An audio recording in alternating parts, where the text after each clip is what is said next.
Welcome all students and friends. स्वागत है आपका हमारे चैनल भारतीय एजुकेशन देवघर में। आज हम लोग पढ़ेंगे नियुक्तिकरण स्टाफिंग बिजनेस स्टडीज क्लास 12 के लिए। जानेंगे कि स्टाफिंग क्या होता है और उसकी विशेषताएं जानेंगे। सबसे पहले स्टाफिंग जो है व्यापार के लिए या बिजनेस के लिए या मैनेजमेंट के लिए सबसे बड़ी क्रिया होती है, क्योंकि एक तरह से स्टाफिंग का मतलब ये ऐसे आपको समझ में आता है कि स्टाफ से आता है शब्द स्टाफिंग, है ना। तो स्टाफ का मतलब है जो आपके साथ मिलकर काम करते हैं, उसको हम लोग क्या कहते हैं, स्टाफ कहते हैं। तो जो आपके साथ मिल के काम करेंगे तो उस स्टाफ को ढूंढेंगे कहाँ आप। तो अगर आप एक मैनेजर है या मैनेजमेंट में काम करते हैं तो आपके लिए बहुत भारी भरकम कार्य होती है कि स्टाफिंग कैसे किया जाए, आखिरकार स्टाफिंग करने का क्या तरीका होना चाहिए। चलिए इन सब प्रश्नों का उत्तर हमें ये पूरा चैप्टर पढ़ने से मिल जाएगा।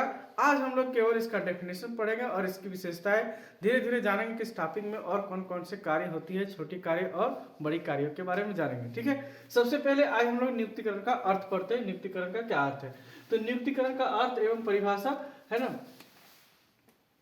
क्या अर्थ है देखते हैं। संगठन में स्थापित विभिन्न पदों पर पद के महत्व के अनुसार योग व्यक्ति को नियुक्ति करना।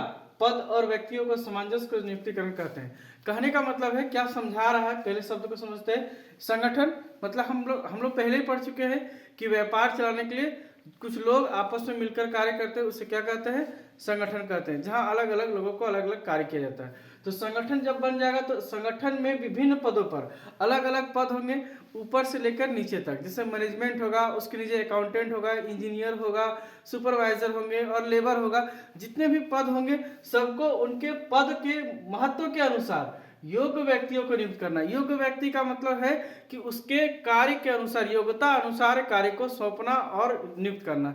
जैसे कि मान लीजिए कोई अगर इंजीनियर है तो उसे इंजीनियर के पद पे नियुक्त करना, अगर कोई अकाउंटेंट है तो उसको अकाउंटेंट के पद पे नियुक्त करना, ना कि उल्टा पुल्टा कर देंगे। अगर मान लिया जाए कि अकाउंटेंट को इंजीनियर का काम दे दिया जाए, अकाउंटेंट को इंजीनियर का काम दे दिया जाए और इसको इसका काम दे दिया जाए, तो काम काफी खराब हो जाएगा। नहीं अकाउंटेंट सही से इंजीनियर का काम कर सकते हैं, नहीं इंजीनियर अकाउंटेंट का काम कर सकते हैं। जैसे ऐसा ही मान लीजिए कि डॉक्टर से चले गए घर का नक्शा बनवाने के लिए, तो डॉक्टर तो घर का नक्शा बना के दे नहीं सकते हैं, वो इंजीनियर का काम है। और इंजीनियर के पास चले गए कि चलिए भाई पेट में चीरा लगा दीजिए, ऑपरेशन कर दीजिए, इंजेक्शन दे, तो वो काम इंजीनियर नहीं कर सकता। इसीलिए आवश्यक है कि वैसे पदों को उनकी योग्यता के अनुसार उनको बिठाना या कार्य पे देना, उसी को हम लोग नियुक्तिकरण कहते हैं। क्या कहते हैं, उसी को नियुक्तिकरण।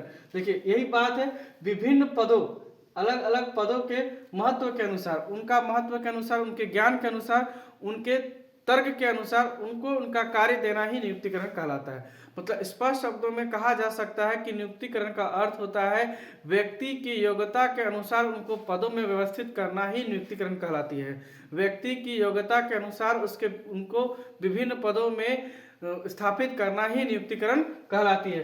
हो आपको नियुक्तिकरण में क्या है, कुछ कार्य है जो आपको देखना है। नियुक्तिकरण के अंदर कुछ कार्य होती है, जैसे भर्ती, चयन, प्रशिक्षण, पदोन्नति मतलब प्रमोशन और स्थानांतरण। ये है क्या, तो छोटे छोटा हम लोग समझ लेते हैं कि भर्ती क्या होती है। भर्ती का मतलब जैसे आप लोग देखेंगे कि सबसे पहले क्या होता है ना कि एप्लीकेशन फॉर्म निकलता है, या आजकल तो ऑनलाइन चलती है, तो ऑनलाइन आता है वैकेंसी आती है, जिसको हम लोग भर्ती कह सकते हैं। कि वैकेंसी पहले आएगी, फिर कुछ परीक्षा होगा या दौड़ होगा या जो कुछ भी प्रक्रिया होगा, प्रक्रिया के बाद उसमें से चयन होगा, सिलेक्शन होगा, सिलेक्शन होने के बाद उसका क्या होगा, प्रशिक्षण मतलब ट्रेनिंग होगा, ट्रेनिंग होने के बाद उसको क्या दिया जाएगा, पोस्ट दिया जाएगा, उसको कार्य दिया जाएगा, कार्य जब अच्छा होगा तो उसको पोस्टिंग दिया जाएगा, प्रमोशन दिया जाएगा।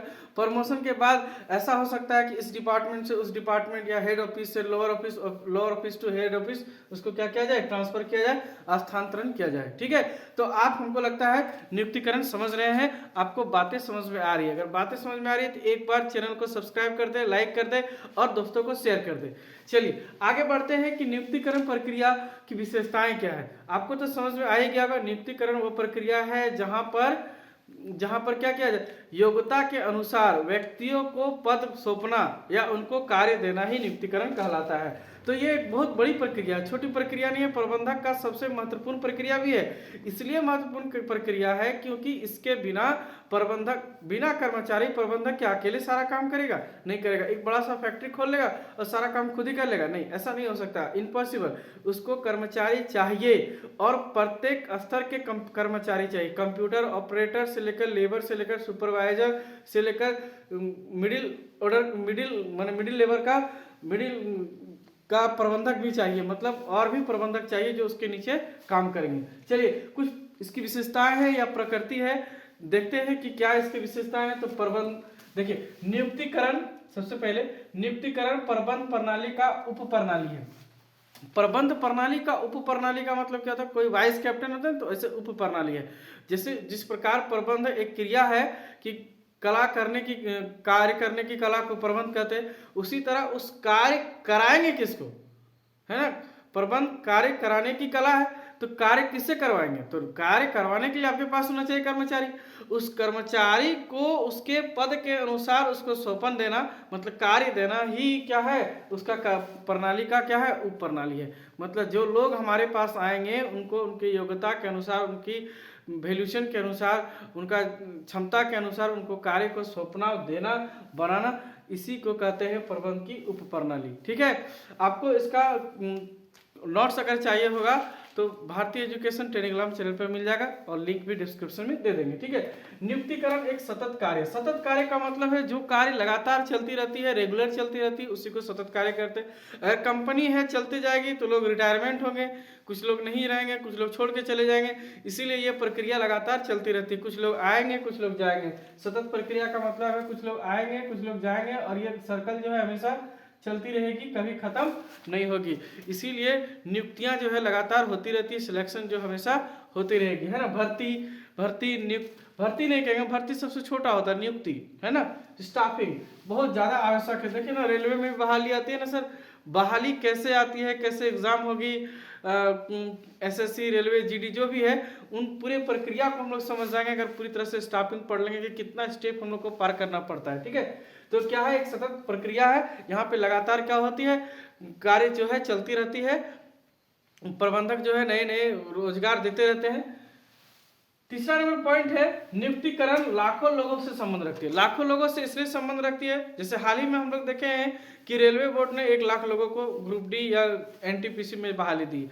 तो नियुक्तिकरण लाखों लोगों से संबंध रखती है, लाखों लोग उससे जुड़ते हैं, लाखों लोगों को रोजगार मिल जाता है। जैसे बड़ी बड़ी कंपनियां हैं, रिलायंस है, टाटा है, इंडस्ट्रीज है, जो ज्यादा एम्प्लॉय काम कराती है, तो उसके लिए रोजगार का संबंध बन जाता है। इसलिए लाखों लोगों से क्या रखती है? संबंध रखती है।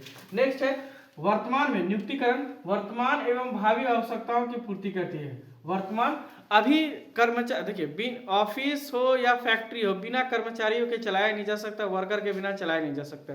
तो चलाने के लिए आपको करना होगा नियुक्तिकरण, है ना? स्टाफिंग करना होगा। स्टाफिंग जो है अभी के लिए भी जरूरी है, क्योंकि भावी का मतलब है, वर्तमान का मतलब है अभी भी जरूरत है, भावी का मतलब भविष्य के लिए भी आवश्यक है।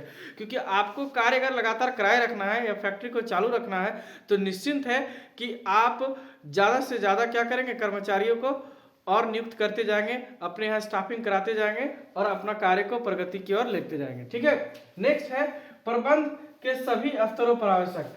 नियुक्तिकरण एक ऐसी प्रक्रिया है जो ऊपर से लेकर नीचे तक चलती है और सभी के लिए आवश्यक होती है, चाहे वो 4th ग्रेड का लेबर हो, 3rd ग्रेड का हो, 2nd लेबर का हो या 1st हो। प्रबंधक खुद एक कर्मचारी होता है। सबसे पहली बात है, प्रबंधक खुद एक कर्मचारी होता है जो कि नियोक्ता के अंदर कार्य करता है, कई बार नियोक्ता भी प्रबंधक होता है, ऐसी कोई बड़ी बात नहीं है। इसलिए प्रबंध के सभी स्तरों पर, चाहे ऊपर हो, नीचे हो, या लोअर हो, या 3rd हो या 4th हो, सभी कैटेगरी पर प्रबंध को नियुक्तिकरण की आवश्यकता पड़ती है। नेक्स्ट है सामाजिक उत्तरदायित्व। सामाजिक उत्तरदायित्व इसलिए बन जाता है क्योंकि ये लाखों लोगों से जुड़ा होता है, लोगों को रोजगार देती है, कई लोगों को रोजगार मिलती है। रोजगार पूरे समाज को पर किसी व्यक्ति को रोजगार मिलता है तो वो अपना घर चलाता है, इसका मतलब समाज में रहता है। तो कहीं ना कहीं समाज के लिए उत्तरदायित्व है कि जॉब देना एक तरह से उत्तरदायित्व है, समाज को बचाए रखना है, कि लोगों को बेरोजगारी से मुक्त कराने का भी कार्य नियुक्तिकरण करती है। ठीक है, इतना ही सी बात है, लोगों को बेरोजगारी से मुक्त करा देना ही सामाजिक उत्तरदायित्व हो गया सर, है ना? सरकार 2-4 लाख और वैकेंसी निकाल दे तो बहुत ज्यादा बेरोजगारी कम हो जाए। उसी तरह से प्रबंधक जितना आवश्यकता होता है तो बहाली ले ही लेती है, बहाली का मतलब नियुक्तिकरण ले ही लेती है। आंतरिक एवं बाह्य वातावरण को प्रभाव डालती है, आंतरिक एवं बाह्य दोनों वातावरण को प्रभाव डालती है। जब कर्मचारियों की कमी हो जाती है तो प्रॉब्लम हो जाएगा कि कर्मचारी कम है तो कार्य नहीं होगा, कर्मचारी पूरी तरह से फुल हो जाएगी तो आंतरिक परिवर्तन तो आ ही जाएगा कि काम और भी अच्छा से चलेगा, सपासट काम चलते जाएगा, स्पीड में काम चलते जाएगा। कमी हो जाएगी तो काम में खराबी आ जाएगी।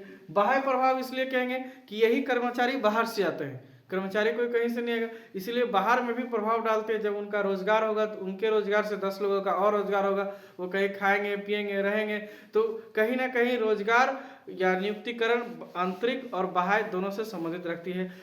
आई होप आपको आज का क्लास अच्छा लगा होगा, आपको नियुक्तिकरण पूरी अच्छी तरह से समझ में आ गया कि नियुक्तिकरण का अर्थ क्या है, उसकी परिभाषा क्या है, उसकी विशेषताएं क्या है। नोट्स के लिए आप टेलीग्राम चैनल में जाएंगे। आज के लिए इतना ही, थैंक यू, शेयर करिए, लाइक करिए, जय हिंद।